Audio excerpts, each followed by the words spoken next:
ఎవరితో కలిసి ఉంటాం, బయటికి పోయి కలుస్తాం, ఆ ముచ్చటలా చూస్తే ఒక విధంగా నేను అందరినీ కలుస్తా. బిగ్ బాస్ నా పర్సనాలిటీ అట్లాంటిది.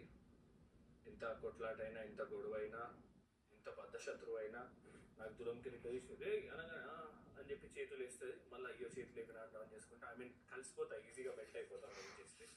కట్ చేస్తే ఈ హౌస్లో జరిగింది ప్రతి ఒక్కటి ఈ గేమ్ ప్రాసెస్, గేమ్ వరకే అని గేట్ వరకే వదిలేసి బయటికి వెళ్దాం అని అనుకున్నా. అందరూ చాలామంది అట్లనే అనుకుంటారు. గేమ్లోకి వచ్చినాం, గేమ్ ఆడినామా, గేట్ బయట అడుగు పెట్టేటప్పుడే అన్ని మర్చిపోదాం అన్నట్టే ఆడతాం. అండ్ సో ఎట్టి పరిస్థితిలో కొందరిని ఫాలో చేయాలి, కొందరిని బ్లాక్ చేయాలని ప్రక్రియ అలా చేయాలి. కాబట్టి ఫస్ట్ వచ్చేసి మా టాప్ 4 బిగ్ బాస్. టాప్ 4లో అవినాష్ భాయ్ మస్తు ఎంటర్టైన్మెంట్తో ఇది అది మేము చాలా వచ్చిన ఒక వారం, నెక్స్ట్ వారం నుండే చాలా క్లోజ్ అయినాం. చాలా మంచి బాండ్ అయింది. అండ్ ఈ టాప్ 4తో 15th వీక్ దాకా ట్రావెల్ అయినాం. అండ్ ఇవాళ 15th వీక్లో టాప్ 5 ఫైనలిస్ట్గా ఉన్నాం. కాబట్టి ఈ టాప్ 4తో చాలా ఎక్కువ టైం స్పెండ్ చేసిన నేను. కాబట్టి టాప్ 4ని అందరికన్నా పైన పెడుతున్నా. అండ్ నిఖిల్తో కూడా నాకు చాలా మంచి బాండ్ ఉంది.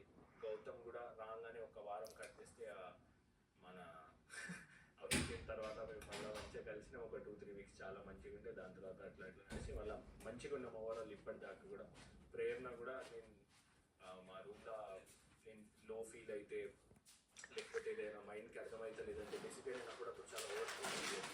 దాన్ని అన్నిటికీ అది కాదురా ఇది కాదురా అని అన్నీ నేను షేర్ చేసుకుంటా ఉంటాను ప్రేరణతో. సో టాప్ 4 దెన్ వచ్చేసి ఇంట్లో రాగానే నన్ను ఫస్ట్ మోటివేట్ చేసింది, స్ట్రెంత్ ఇచ్చింది. ఇట్లా కాదు ఇట్లా నేను నీకు అని చెప్పిన ఆదిత్య అన్న, లవ్ యూ ఆదిత్య అన్న, Sita and Manikantha. And then Manikantha కూడా చాలా క్లోజ్. వెళ్ళక ముందే నేను వెళ్తున్నా అని చెప్పేసి మంచిగా ఆడు, చాలా హార్సెస్ ఉన్నాయి ఈ గేమ్లో, you should be that one black horse, మంచిగా ఆడు, అన్ని ఆటలు ఆడు, కనిపించు, ఫన్ చేయి, భయపడకు, పాయింట్ ఆఫ్ వ్యూస్ పెట్టు, ఇది అదని చెప్పి చాలా మోటివేట్ చేసి వెళ్తూ. And thank you so much Manikanta once again. నువ్వు ఇచ్చిన మోటివేషన్ దాంతో నేను 15th వీక్లో నిలబడి ఉన్నాం. సీత కూడా చాలా మంచిగా రాగానే ఫస్ట్ నేను ఇంకా ఎక్కువ కలిసింది సీతతో. మంచిగా ఇట్లా నాకు నా దోస్త్ లెక్క అనిపించింది. అంటే ఇట్లా మంచిగా మనం బయట మన స్కూల్ ఫ్రెండ్స్, కాలేజ్ ఫ్రెండ్స్ని కలిస్తే ఎట్లా అనిపిస్తుందో అట్లా అనిపించింది సీతతో కలవడం. అండ్ నాకు ఈ హౌస్లో ఎవ్వరు తెలియదు, వచ్చినాకనే తెలుసు అందరూ.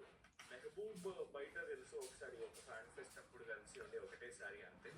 అండ్ వచ్చినాకనే కలిసారు, అందరు మంచిగా ఉండే. దెన్ అభయ్, విష్ణుప్రియ, పృథ్వీతో కూడా లాస్ట్లో మంచిగా మస్తు క్లోజ్ అయినా.